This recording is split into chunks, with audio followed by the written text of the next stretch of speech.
اعوذ باللہ من الشیطان الرجیم بسم اللہ الرحمن الرحیم الحمدللہ رب العالمین والصلاة والسلام علی سید الانبیاء والمرسلین وخاتم النبیین اللہم صلی علی سیدنا و مولانا محمد سید الابرار و نور الانوار و سر الاسرار۔ معزز ناظرین السلام علیکم ورحمۃ اللہ وبرکاتہ۔ جاذب پبلیکیشنز میں خوش آمدید۔ میں محمد سعید جاذب آپ کی خدمت میں حاضر ہوں۔ تعلیم القرآن کا سلسلہ جاری ہے اور میں آپ کی خدمت میں سورہ بقرہ کی تفصیلات و تشریحات پیش کر رہا ہوں۔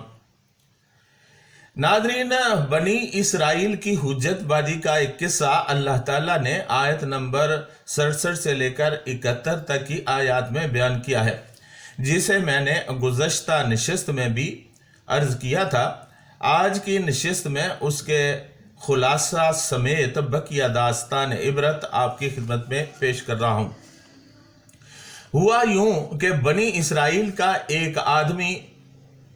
ایک امیر آدمی بے اولاد تھا۔ اس کا وارث اس کا ایک بھتیجا یا پھر کئی بھتیجے تھے۔ انہوں نے میراث کی خاطر اپنے چچا کو قتل کر دیا اور رواج کے مطابق لاش ہمسایہ بستی میں پھینک دی۔ لاش کو دیکھ کر دونوں بستیوں میں جھگڑا ہو گیا کہ اسے کس نے قتل کیا ہے۔ جھگڑا طویل ہو گیا۔ بات حضرت موسیٰ علیہ السلام تک پہنچی۔ حضرت موسیٰ علیہ السلام نے اللہ تعالیٰ سے دعا کی، چنانچہ اللہ کے فرمان کے مطابق حکم ہوا کہ ایک گائے کو ذبح کر کے اس کے گوشت کا ایک ٹکڑا لاش پر لگایا جائے تو مردہ خود ہی بتا دے گا کہ اسے کس نے قتل کیا۔ چنانچہ بنی اسرائیل گائے کی تلاش کرنے لگے۔ ادھر بنی اسرائیل کا ایک آدمی پرہیزگار آدمی فوت ہو گیا۔ اس کے وارثین میں ایک بیوہ اور ایک سعادت مند بچہ تھا۔ ان کے پاس ایک بچڑا تھا۔ چنانچہ اسی غریب خانوادے کی مدد کے لیے اللہ تعالیٰ نے بنی اسرائیل کو گائے ذبح کرنے کا حکم دیا۔ پہلی بات تو یہ تھی کہ ان کو ذبح کے اس حکم کی ہی سمجھ نہیں آئی۔ وہ مخمصے میں پڑ گئے اور حجت ترازی کرنے لگے۔ پہلی حجت کے طور پر انہوں نے کہا، قَالُوا ادْعُ لَنَا رَبَّكَ يُبَيِّن لَنَا مَا هِيَ، اے موسیٰ علیہ السلام اپنے رب سے پوچھ کر بتائیے کہ وہ گائے جس کو ذبح کرنا ہے کس قسم کی ہو۔ چنانچہ آپ علیہ السلام نے اللہ تعالیٰ کی مرضی سے فرمایا، قال انه يقول انها بقرة لا فارض ولا بکر عوان بین ذلك فافعلوا ما تؤمرون۔ اللہ تعالیٰ فرماتا ہے کہ وہ گائے نہ بوڑھی ہو اور نہ ہی بچی بلکہ درمیانی عمر کی ہو، اور اب جب کہ میں نے تمہیں بتا دیا ہے تو جلدی سے اللہ تعالیٰ کا حکم پورا کرو۔ مفسرین کرام رحمت اللہ علیہم فرماتے ہیں کہ حکم ملتے ہی کوئی سی گائے پکڑ کر ذبح کر دیتے تو معاملہ ختم ہو جاتا، لیکن جب وہ سوالوں پر اتر آئے تو اللہ تعالیٰ نے ان کو گھیرنا شروع کر دیا، اور یہ اللہ تعالیٰ کی ہی حکمت تھی کہ وہ سوالوں پر اتر آئے تھے۔ لوگوں نے ایسی کوئی گائے جو نہ بوڑھی ہو نہ بچڑی ہو تلاش کرنے کی کوشش کی، لیکن انہیں کوئی سمجھ نہ آئی۔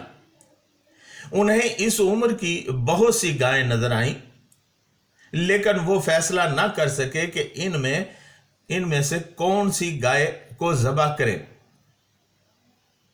اب وہ پھر حضرت موسیٰ علیہ السلام کے پاس آئے اور کہنے لگے، قَالُوا ادْعُ لَنَا رَبَّكَ يُبَيِّن لَنَا مَا لَوْنُهَا، اے موسیٰ علیہ السلام اپنے رب سے پوچھ کر بتائیے کہ اس گائے کا رنگ کون سا ہو۔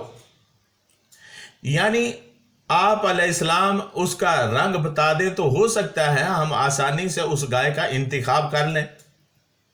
چنانچہ حضرت موسیٰ علیہ السلام نے پھر اللہ تعالیٰ کی مرضی کے مطابق فرمایا، قال انه يقول انها بقرة صفراء فاقع لونها تسر الناظرین۔ اللہ تعالیٰ فرماتا ہے کہ اس کا رنگ زرد ہو، ایسا رنگ کہ جو چمکتا کھلتا ہوا ہو اور دیکھنے والوں کو بہت بھاتا ہو۔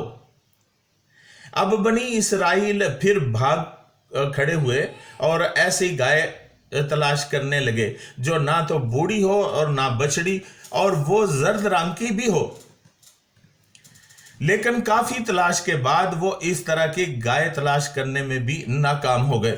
انہیں محسوس ہوا کہ ان نشانیوں کے علاوہ بھی کوئی نشانی ہونا چاہیے جس سے وہ گائے کا انتخاب کرنے میں کامیاب ہو جائیں۔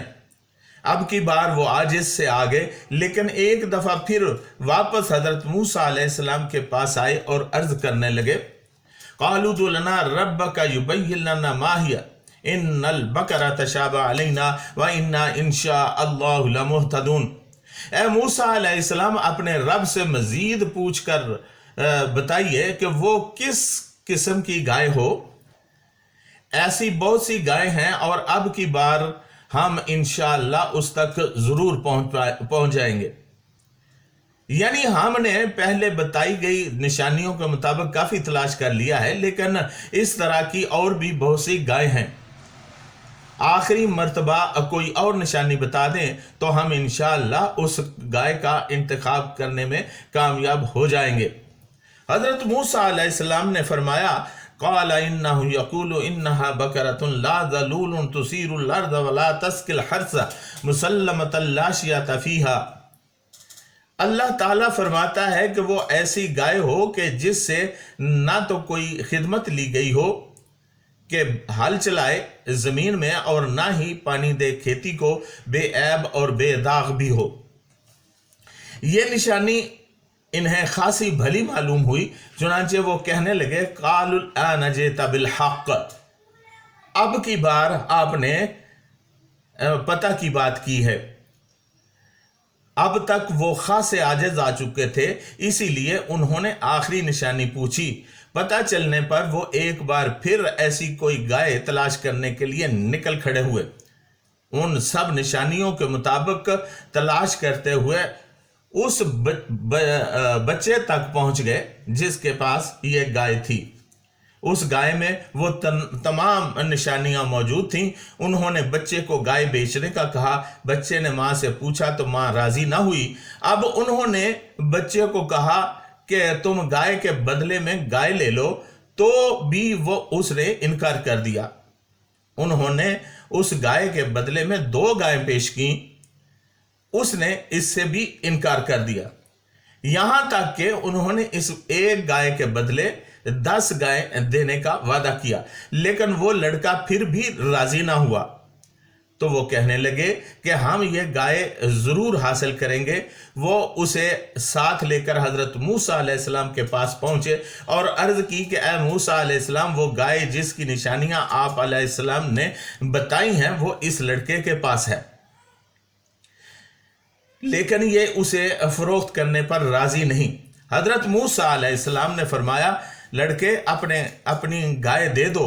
وہ کہنے لگا، اے اللہ کے رسول صلی اللہ علیہ رسول، میں اپنے مال کا زیادہ حقدار ہوں۔ آپ علیہ السلام نے فرمایا، تم ٹھیک کہتے ہو، اور قوم کو کہنے لگے، اس شخص کو اس کے وزن کے برابر سونا دے کر راضی کر لو۔ لیکن وہ راضی نہ ہوا۔ 2 گنا کیا لیکن وہ پھر بھی راضی نہ ہوا۔ بالآخر 10 گنا سونا لے کر وہ راضی ہوا۔ گائے انہیں دے کر قیمت لے لی۔ تب انہوں نے وہ گائے ذبح کی۔ فَذَبَحُوهَا وَمَا كَادُوا يَفْعَلُونَ، تب انہوں نے گائے کو ذبح کر دیا اور وہ ایسا کرتے ہوئے معلوم نہیں ہوتے تھے۔ تو ناظرین، یہ تھی سورہ بقرہ کی آیات نمبر 67 سے لے کر 67 تک، اور یہ رکوع نمبر 8 کا آخری آیات تھیں۔ اس کے ساتھ ہی آج کی نشست میں اجازت چاہوں گا۔ آئندہ نشست میں انشاءاللہ رکوع نمبر 9 اور آیات نمبر 72 اور 73 لے کر آپ کی خدمت میں پیش ہو جاؤں گا۔ تب تک کے لیے اجازت، وَمَا عَلَيْنَا إِلَّا الْبَلَاغُ الْمُبِينُ۔